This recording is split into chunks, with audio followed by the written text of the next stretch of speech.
First on our agenda is every week we have public input. I see people from the public, but no public input, so we'll move on to our next item. Since we have some, first actually we'll have Patrick do the student report, and then we'll move to the middle school folks and the Washington, D.C. trip. Patrick? All right.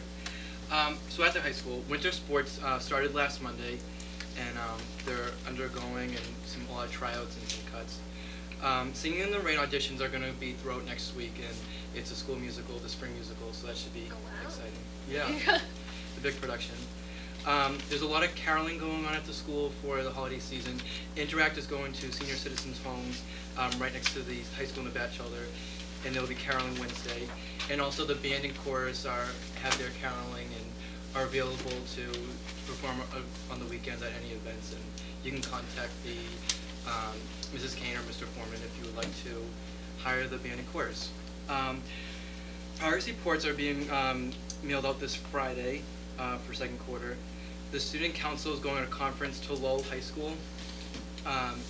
And there was a couple field trips. Spanish 4 class went to Casablanca, which is a Spanish, Mexican or Spanish style restaurant. And there was some culture for the class. And also some business students went to Bentley for an accounting field trip. There's a ski trip this Saturday, I believe, and it's just a group of students that are interested in skiing, and they'll go this Saturday. And there's a lot of groups collecting. I know the Alliance is collecting goods for shelters this holiday season. And community service for juniors and seniors are due this week. And also, there's a parent forum Monday night at 6:30 at the high school, and it's about the awareness of alcohol, and it's a forum for the parents. And for my student work, I'm not actually going to talk about a academic thing, but more so about a Maskers thing. And at this moment, we just finished the Fantastics, and we're in between the auditions for Singing in the Rain. And Maskers for its 40th year, we've decided to have a compete with the one-act play. And the play is called Imperfect Proposal, and it's a really cute play, and it's like 25 minutes long, and there's quite a few parts, and there's a lot of students in it. Because the Maskers just signed up to be a part of the Massachusetts Drama Guild, we're able to compete with other local high schools in Massachusetts, and the competition is in February and March. And North Reading also plan on hosting a festival for local towns February 7th, which is a Saturday. It's going to be an all-day affair for other schools that do one-act plays, and we'll have a little festival for that. And what's interesting about Imperfect Proposal is that the Drama Guild encourages creativity and originality, and it's a very simple show, and the plot is very simple, and the characters are very simple. So the advanced theater students are working on setting up the props and the characters and try to make it more unique. And the idea that they're going on right now is making it as though the characters were in a child's playroom. So it's very different. So it should be exciting. Now, does that one-act play travel around to competitions, or? Yeah, it does. Do you know how many there are? I know, from what I know, there's the actual competition, and then there's a semi-final, and then the finals, which covers several weekends. So. And that's something new that we may have done before. We haven't done it in the past. No, we have not done it in the past. No. Great. Any questions for Patrick? Well, I just wanted to note that Patrick had one of the leads in the Fantastics, and I heard he did very well. So I was there. congratulations. He was very good. It was cold in the auditorium, however, but we kept ourselves warm with the singing and the dancing that went on at the stage. Now, in Singing in the Rain, are we going to bring in a rain machine or what? We're hoping. Wow. We're talking big production. Big production, yeah. That would be great. Well, it'll be a sellout as usual. I think we're doing it 2 weekends this year, though, 2 right? weekends. It's in the 2 middle weekends of March. March, okay. Maybe you could hire 50 elementary school students with squirt guns. Yeah. Oh, I'm glad it's not in the winter, it'll be snowing in. Right, snowing in the right, snow. snowing in the Snow. Thanks, Patrick. Thank you. And if you have to get out of here, I know you have a lot of homework, so feel free. I do. Thank you. Okay, next we're going to switch the agenda around a little bit and have Mr. Fauché and Mr. Callaghan and Mr. Damiano, you part of this also? Okay. to come up and talk to us about the grade 8 Washington DC trip.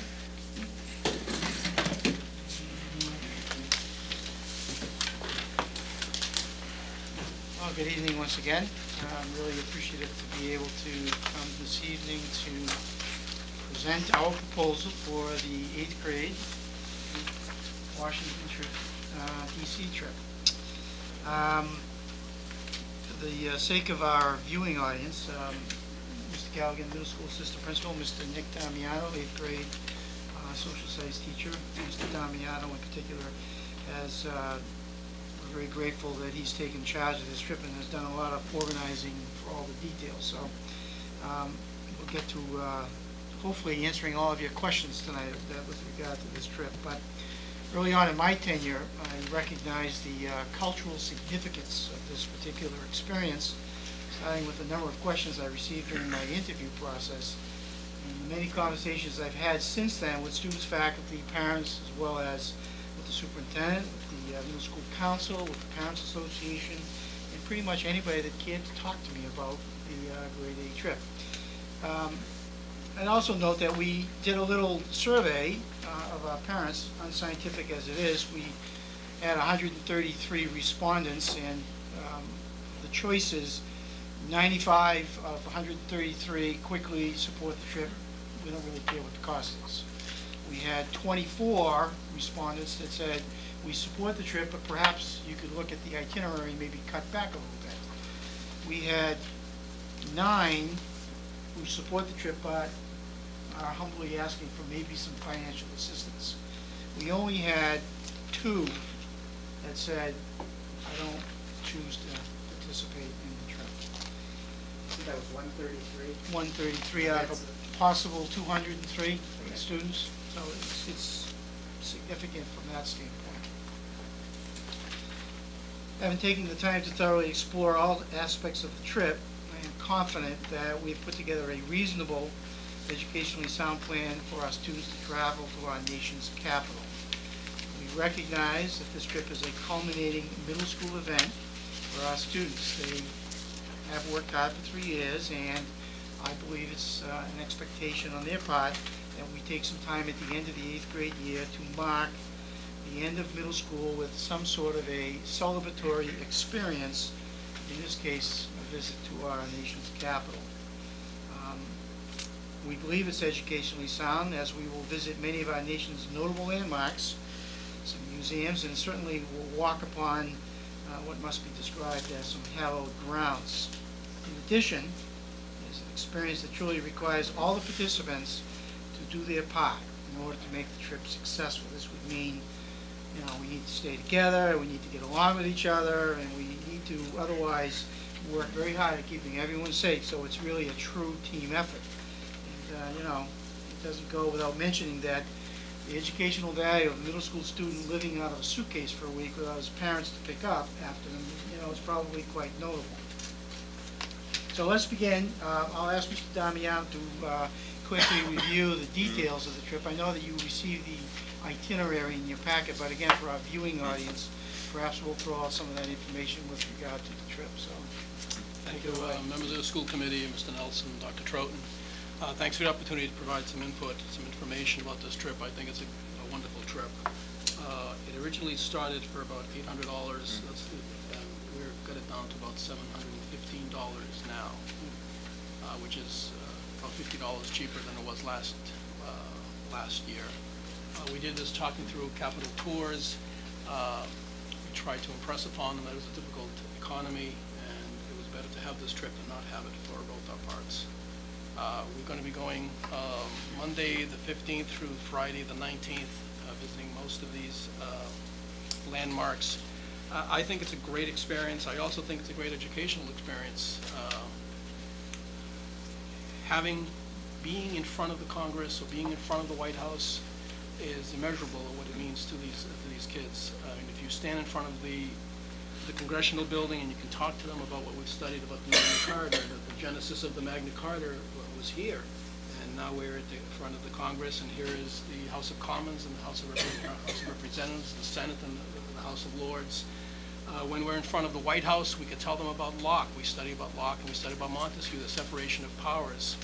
We study about Locke and his 2 treatises on government, when he talks about that if the king is not ruling well, in fact, the people can rebel. And the 13 colonies did just that, listening to John Locke. So we make that connection with the students.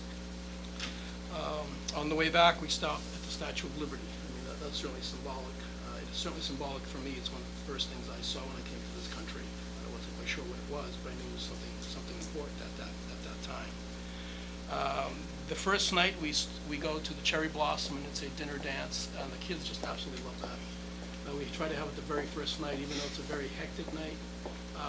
They come out of that dinner dance very enthusiastic. They're all dressed. The boys are all dressed. The girls are all dressed. We have the entire load to ourselves for the evening. And when we're out of there, it's a terrific evening. They're on their cell phones coming home, calling home, saying what a great time they had. And it sets the trip off on the right foot. Other than that, we also go to the high school. We go to a high school musical. I believe it's the second night, and at the Lazy Susan Dinner Theater. And this year it's going to be a high school musical. So the kids are pretty excited about that. They all know about the high school musical. And interspersed with this, we go to Arlington National Cemetery, and that's certainly hallowed ground there. We go to the Air and Space Museum. We are at the National Gallery for Art, and once we're there, we tell them, look at these paintings, things that we've studied about the Renaissance is there, things about chiaroscuro and sfumato and perspective. They're all looking at that. They come back and they see, I understand, I can see it now. There's the perspective, there's the sfumato, there's the chiaroscuro, these paintings. They go to the Dutch masters and the Flemish masters, and they can see the oil painting that happened in the Northern School of Renaissance art. Hopefully this year we're going to be going to the National Cathedral. We've always wanted to do that, and Ron Cumier of Capital Tours said there's a good chance that we can go to the cathedral. I've always wanted to go take the kids there. When we study about the Gothic architecture and the flying buttresses and the vaults. I mean, It's just stunning. It's, Absolutely stunning. I would love, we've always driven by. We haven't been able to get in, but this year we might be able to get in. So that'd be a wonderful thing. We also go to the zoo. It's a great day for the kids. It's about a couple of hours that we spend at the zoo, and it's just a wonderful time. So that's about our trip. I think it's a fantastic trip. I think it's a great cultural experience. I believe in education of this whole child. I've always believed that education, I think, takes place anytime there is a teacher nearby. Whether it's in the classroom, in the corridor, on the bus, or walking through Washington, D.C., teaching is going on. So that is my presentation to you. Oh, sorry, I just had a quick question on the itinerary. It's every day it's breakfast at McGill's. Where is that? McGill's By the is- hotel or? Yeah, it's right out, about half an hour from a hotel. It's a place, it's in Alexandria. Oh, all right. No, I And was just it's- asking, because I used it's to a- live in it's a that buf- area. it's a And I'm buffet. like, how are you gonna get into DC in an hour and a half? Yeah, a from lot of the kids, breakfast? a lot of the tourists go there because Right. it's easy in, easy out, Right. and they have a buffet of anything you could possibly want, including grits. Yep. It needs to be noted that Mr. Damiano should talk it was originally $775 was the original price per student. He talked it down to $715, got us a hotel upgrade and all that. So I think next time I buy a car, I think I'm going to have Damiano with me. So We're going to be to- staying at the Best Western Yeah. this year rather than the Comfort Inn. The Comfort Inn was okay, it was certainly reasonable for the price. But, considering the economy, we asked if they could, perhaps like an upgrade for the same price. And you simply ask, and said it was okay. So we're going to be staying at the Best Western this year. just to kind of run through a few questions that I'm sure will probably be asked. Let's talk about student access to the trip. It's, while it may be expected that eighth grade students will get the opportunity, we look at this experience as something worth working for as a result of hard work. Detail kind of falls into two major categories for us. That would be academic responsibility as well as behavioral responsibility. If the DC trip is approved, we'll be formally announcing to all our students our academic and behavioral expectations. Simply put, We expect that students will meet all their academic responsibilities